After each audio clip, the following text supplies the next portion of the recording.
Hi everyone, welcome to my channel. My name is Gabriella. Today's video is going to be very special. I will be taking you all to ancient Rome. I will show you some really exciting ancient Roman ruins and also my favorite tree that grows in a very special place inside Fortuna's sanctuary, the goddess of fortune. The tree is in bloom right now, and as you could see in the opening pictures, it's been snowing, so I'm kind of worried. Anyway, let's see how it is and stay tuned. By the time I got out around noon, the snow had already melted. It seems as if I had shot this and the opening video about a month apart, but it's the same day. I don't know if I have talked about it before on my channel, but I live in a very exquisite place. Well, exquisite to me at least, who's into ancient history and ancient pagan religions, both of which have fascinated me since childhood. I live in the 3rd district of Budapest, Hungary, on a land that was formerly occupied by various tribes and nations in ancient times. First, the territory was inhabited by Celtic people. Then, from the middle of the 1st century AD up until 350 AD, it belonged to the Roman Empire, first starting out as a small military settlement to eventually becoming the capital of the province of Pannonia. The city had approximately 30,000 citizens by the end of the 2nd century and occasionally served as headquarters of emperors. In the meantime, we have arrived at the shrine of Fortuna Augusta. It took me a grand total of a 10-minute walk to get here from my apartment. That's how close I live to the site. The goddess of fortune had many aspects in ancient times, and Fortuna Augusta represented the fortune of the emperor. The shrine was presumably used until the beginning of the 4th century AD, when Christianity became the state religion. What makes the sanctuary even more special is the presence of this beautiful white magnolia tree growing right next to the altar stone. It's only in bloom for a couple of days each year, so I had to be quick to capture her beauty in this video. I have no idea how old she is. I have never seen such a big magnolia tree in my life. It feels like she's been here since the ancient times. Whenever I visit this place, I feel like I've traveled thousands of years back in time. She has such a unique shape, like straight out of a fantasy movie. This tree is very special to me.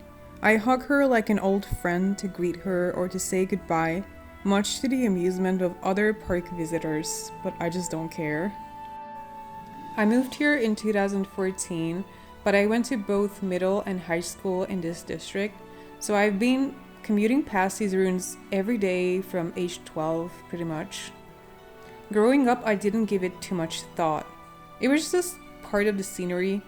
It was completely normal for me as a teenager that the place was scattered with ancient ruins. We never learned about them in school for some reason. I mean, we did learn about Rome in general, but never about the ruins and the excavation taking place here. We never came here on field trips, so in one sense, I really had no idea. In fact, I was well into my 30s when I first visited this place. It would have been awesome to sketch outside, but since the weather was still very cold, I decided to create the art at home. As usual these days, I will be using Fabriano 1264 watercolor paper, which is sturdy and durable, ideal for mixed media, especially the kind that I'm about to make. Then I go on to draw the line work with graphite pencil. I normally like to sketch with erasable colored pencils, but I'm going for a moodier color palette today, so the plain graphite lines work just fine. Honestly, since this tree is so dear to me, and since I've been planning on doing this art for so long, I'm kind of nervous starting out, which is funny. I really wanted to make this work and to capture this moment. I considered different art media to make this piece. I was leaning towards oil pastels initially, but in the end, I found the perfect supplies to create the mood I was going for. Lately, I've been really into Derwent's tinted charcoals. I have them in all forms. I have the pencils, I have the blocks, and most recently, I got the pen set as well, and I just can't get enough of them. They are amazing. As for the pen set, I watched several reviews before purchasing it, and I found it kind of amusing how people either loved them or hated them. So I, the muted colors enthusiast, was naturally very intrigued. I'm planning on making at least 2 videos dedicated to this set in the near future. One that is going to be an actual review, and the other one a comparison with graphitints, similar to the one I did in my Inktense versus graphitints video. I found some dry Boku Undo paints on my ceramic palette from a previous art that I'm going to use up in this painting, and I'm also going to use the tinted charcoal pencils and the dark green museum aquarelle pencil that goes really well with the theme.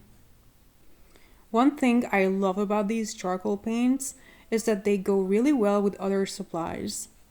I think it's so exciting to create color palettes across different media while remaining in the moody realm of tinted charcoals. In this little painting, I tried to invoke a fantasy/ancient theme that takes us back in time.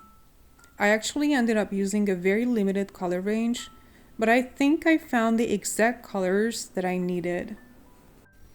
I will speak more about tinted charcoals in future videos, but for now I will just stop talking. I feel like I've been talking for way too long. I think it's time to just put on some music.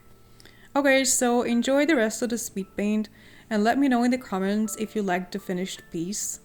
Also tell me if you would like to hear more about ancient Aquincum or Rome in general. I'm more than happy to make further videos on this topic. So thank you so much for watching. If you like this video, please give me a thumbs up and subscribe to my channel for more art. I will see you in the next one. Bye bye!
you.